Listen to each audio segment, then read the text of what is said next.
Hey folks, I have this neat set of cards from the School of Thought called the Critical Thinking cards, if I remember correctly. And they have logical fallacies and cognitive biases.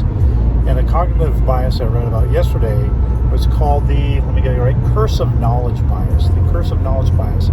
And it is a bias where, because we know something, we assume somebody else knows something, and we treat them that way.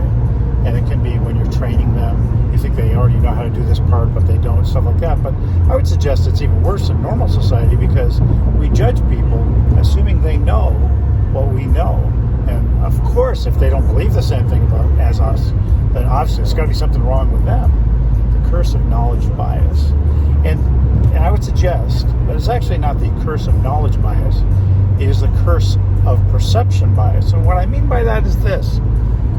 You and I don't know what we think we know. Sometimes we perceive something we think we know and we don't actually know it. Think about that just a little bit. We think we know it, but we don't actually know it. It might be the other person who knows it better than we do. The thought for today, they don't know what you know.